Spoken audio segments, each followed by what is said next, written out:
Bonjour à tous, nous allons découvrir ensemble le pot de peinture. C'est un outil assez simple à appréhender, surtout si vous maîtrisez déjà les outils de sélection. Donc je vous encourage pour ça à aller voir la petite vidéo qui doit être la notion numéro 7, les outils de sélection. Comme c'est un outil relativement simple, on en profitera pour apprendre à faire un dégradé. Vous êtes prêts? C'est parti! Bon, l'outil pot de peinture se situe dans la barre d'outils horizontale, juste avant le T.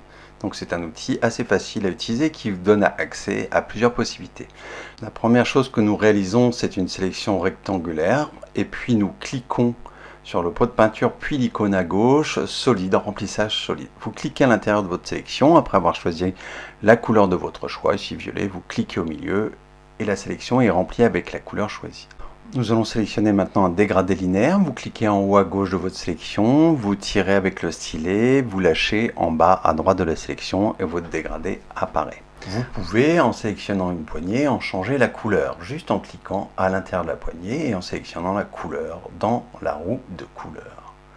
Vous pouvez additionner ou ajouter une poignée, toujours en cliquant sur cette droite qui symbolise la direction de votre dégradé. Vous pouvez bouger également chaque poignée. Vous pouvez en ajouter à l'infini et vous pouvez également, en cliquant sur la petite croix, les supprimer.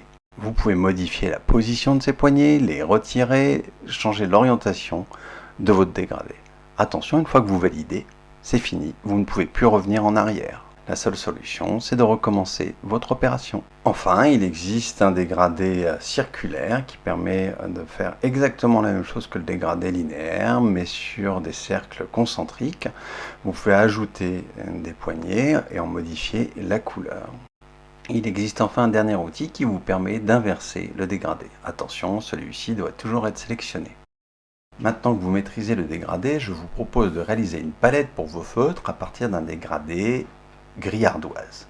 Pour cela, vous faites une sélection rectangulaire, vous utilisez l'outil pot de peinture dégradé linéaire à l'horizontale, puis vous partez d'un dégradé du blanc vers le noir, et le noir, vous sélectionnez sur la roue de couleur un petit peu de bleu, ce qui nous permet d'avoir un joli dégradé blanc vers un gris bleu ardoise, je dirais.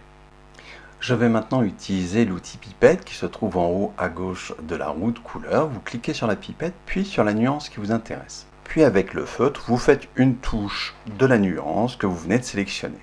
Vous répartissez ainsi vos sélections en dessous de votre dégradé. Il s'agit maintenant de sélectionner chaque nuance avec la pipette, puis de descendre en sélectionnant le carré tout en haut au-dessus de la roue de couleur et de descendre cette nuance dans votre bibliothèque de couleurs. Je sélectionne chaque touche une par une, je descends ensuite chaque petit carré pour obtenir un nuancier, un dégradé en gris bleu ardoise, ce qui me permet de revenir travailler en permanence sans avoir à recréer un dégradé.